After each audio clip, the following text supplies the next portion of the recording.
அனைவருக்கும் வணக்கம். சட்டம் அறிவோம் நிகழ்ச்சியிலே உங்களை சந்திப்பதில் பெருமகிழ்ச்சி கொள்கிறேன்.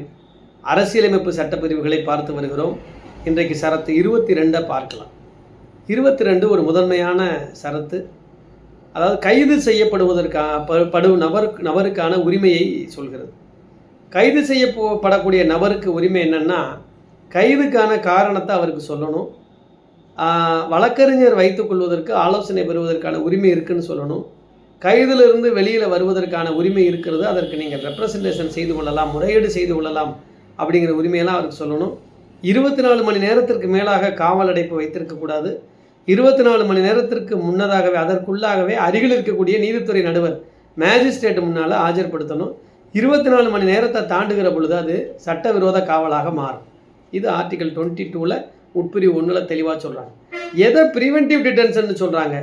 ஒரு நபரால் சட்டம் ஒழுங்குக்கு குந்தகம் ஏற்படும் அப்படின்னு சொல்லி போலீஸார் சந்தேகப்பட்டால் அவரை நீதிமன்ற உத்தரவு இல்லாமலேயே நம்ம அடைச்சி வைக்கலாம். அதுதான் முன்னெச்சரிக்கை கைது, அதுதான் தடுப்பு காவல், அதுதான் ப்ரிவென்டிவ் டிடென்ஷன். சரி, இதை எத்தனை மாதத்துக்கு வச்சுருக்கலாம்? அதிகபட்சம் ஒரு நபரை 3 மாதம் வச்சுருக்கலாம், கோர்ட்டு உத்தரவு இல்லாமல். அதற்கு மேலே எக்ஸ்டெண்ட் பண்ணணும்னா உயர்நீதிமன்றத்தினுடைய அட்வைஸை வாங்கணும். வழக்கறிஞர் வச்சுக்கிற அட்வைஸுக்கு அவங்களுக்கு உரிமை இருக்குங்கிறத சொல்லணும். இதெல்லாம் எப்போ இந்தியாவில் இருக்கக்கூடிய ஒரு நபருக்கான விதிமுறைகள். அதே நேரத்தில் எதிரி நாட்டவர் அவரை நம்ம தடுப்பு காவலில் வச்சுருக்கோம், அவர் நம்ம நாட்டுக்கு பிரச்சனை பண்ணுறாருன்னா அவருக்கு இந்த எக்ஸப்ஷன்லாம் கிடையாது. அப்பீல் ரெப்ரசன்ட் பண்ணுறது, அவருக்கு காரணத்தை உடனே சொல்லணும் அப்படிங்கிறதெல்லாம் அவருக்கு கிடையாது. அவரை பொறுத்த மட்டும் நம்ம ப்ரொசீஜர் எஸ்டாப்ளிஷ்டு பை லா, சட்டத்தின்படியாகவே நம்ம நடந்துக்கலாம். அதில் இயற்கை நீதி கோட்பாட்டுக்கெல்லாம் வேலையே இல்லை. இது சம்பந்தமான ஒரு வழக்கு 1950 ஏகே கோபாலன் அப்படிங்கிற கம்யூனிஸ்ட் தலைவர் எதிர் மெட்ராஸ் ஸ்டேட் அப்படிங்கிற வழக்கு சுப்ரீம் கோர்ட்டில் 1950 ஏகே கோபாலுங்கிற கம்யூனிஸ்டுக்காரரை கொண்டே தடுப்பு காவலில் வைக்கிறாங்க. அவர் என்ன சொல்கிறாரு? என்னை போலீஸார் எந்த இன்ஃபர்மேஷன் இல்லாமல் தடுப்பு காவலில் வச்சுட்டாங்க, எனக்கு இது அடிப்படை உரிமை 14 அடிப்படை உரிமை சட்டத்தின் முன்பாக சமம், எனக்கு எதுவுமே சொல்லலை, 14 அதில் பறிக்கப்படுது. பர்சனல் லிபர்ட்டி, என்னுடைய தனிப்பட்ட வாழ்க்கை போச்சு, அதுவும் பறிக்கப்படுது. நான் ஸ்பீச் அண்ட் எக்ஸ்பிரஷன், நான் என்னுடைய கருத்து சுதந்திரம், பேச்சு சுதந்திரம் தடைபடுது அப்படின்னு சொல்லி ஆர்டிகிள் 14, 19, 21 எல்லாம் தடைபடுகிறதுன்னு சொல்லி சுப்ரீம் கோர்ட்டு போனார்.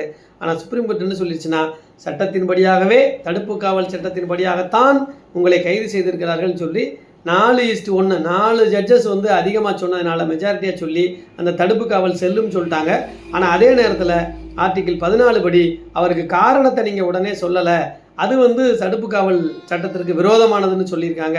அதே நேரத்தில் பர்சனல் லிபர்ட்டி 21ங்கிறதுல நம்ம இயற்கை நீதியை பார்க்க முடியாது, ப்ரொசீஜரல் எஸ்டாப்ளிஷ்டு பை லா சட்டத்தின்படியானதை தான் பார்க்க முடியும்னு சொல்லி அதை அந்த பாயிண்ட்டை, அவர் சொன்ன பாயிண்ட்டை ஏற்றுக்கலை உச்சநீதிமன்றம். அதனால் இந்த தடுப்பு காவல்கள் இன்றைக்கும் தொடர்ந்து கொண்டு தான் இருக்கிறது. நாட்டிற்கு ஆபத்தை தரக்கூடியவர்கள், ஊருக்கு ஆபத்தை தரக்கூடியவர்கள், தீவிரவாத அச்சுறுத்தல் செய்யக்கூடியவர்கள், அணுகுண்டு ஆயுதங்களை தயாரிப்பவர்கள், போராட்டம் ஆர்ப்பாட்டம்னு சொல்லி நாட்டை சூறையாட நினைப்பவர்கள், பிரிவினை செய்யக்கூடிய நினைப்பவர்கள், மதத்தால் ஜாதியால் இந்த மாதிரி பிரிவினை செய்யக்கூடியவர்களெல்லாம் நம்ம முன்கூட்டி சமூக விரோதம் செய்யக்கூடியவர்கள், பொது சொத்துக்களை சேதம் பண்ணக்கூடியவர்கள், கனிம வள கொள்ளையடிப்பவர்கள், இவங்களெல்லாம் நம்ம ப்ரிவென்டிவில் கொண்டு வைக்கலாம். அதுதான் ப்ரிவென்டிவ் டிடென்ஷன். இதைத்தான் அரசியலமைப்பு சட்டப்பிரிவு 22 தெளிவாக சொல்கிறது. இன்னொரு சட்டப்பிரிவில் சந்திக்கலாம். நன்றி, வணக்கம்.